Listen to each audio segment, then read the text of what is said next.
ሰላም ቤተሰብ እንዴት ናችሁ? ዛሬም እንደተለመደው በአዲስ ቪዲዮ ተመልሰን መጥተናል። በዛሬ ቪዲዮአችን አዲስ ዩኒቨርሲቲ ለሪሚዲያል ተማሪዎች ጥሪ አድርጎላችኋል እና እሱም ዩኒቨርሲቲ ምንድነው የሚለውን እስከ መጨረሻው ከተከታተላችሁ ታውቁታላችሁ። እና ብዙዎቻችን ይህን ቪዲዮ ስትከታተሉ ላይክ እና ሰብስክራይብ አታደርጉም? እስቲ አሁን ላይክ እና ሰብስክራይብ አድርጉልኝ። እና ዛሬ ሁለተኛ ዩኒቨርሲቲ ጥሪ አድርጓል ማለት ነው።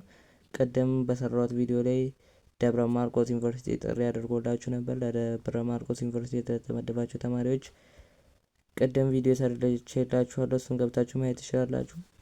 እና አሁን ደግሞ ደብረ ብርሃን ዩኒቨርሲቲ ለሪሚዲያል ተማሪዎቹ ጥሪ አድርጓል እና እሱም ሙሉ መግለጫውን ማነብላችሁ ይሆናል። ከዛ በፊት ለዚህ የዩቲዩብ ቻናል አዲስ ከሆናችሁ ላይክ አድርጉ፣ ነባር ከሆናችሁ ደግሞ ላይክ እና ሰብስክራይብ እያደረጋችሁ ብትከታተሉ በጣም ደስ ይለኛል።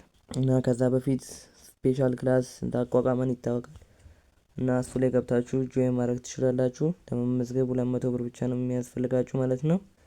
እና ሌላውን ኢንፎርሜሽን ከኔ ቴሌግራም ቻናል ላይ የምታገኙ ይሆናል። በቀጥታ ወደ መግለጫው እንገባለን።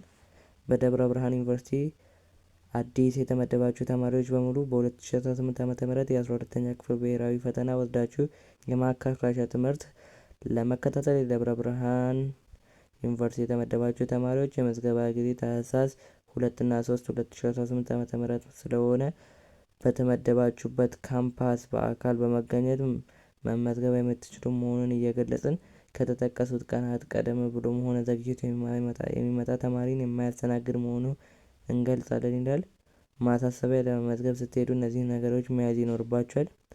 3:4 የሆነ ጉርድ ግራፍ፣ የ8ኛ ክፍል ሚኒስትሪ ውጤት ዋናውንና ፎቶኮፒ፣ 12ኛ ክፍል ብሔራዊ ፈተና ውጤት ዋናውንና ፎቶኮፒ፣ ከ9 እስከ 12 ትራንስክሪፕት ዋናውንና ኮፒ፣ ልብስ እና አንሶላ ይዛችሁ መምጣት ይኖርባችኋል። ይሄ የወጣው ከደብረ ብርሃን ዩኒቨርሲቲ ዋናው ሬጂስተር ጽህፈት ቤት ነው ማለት ነው።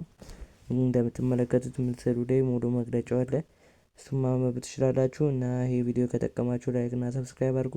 ይመቻችሁ።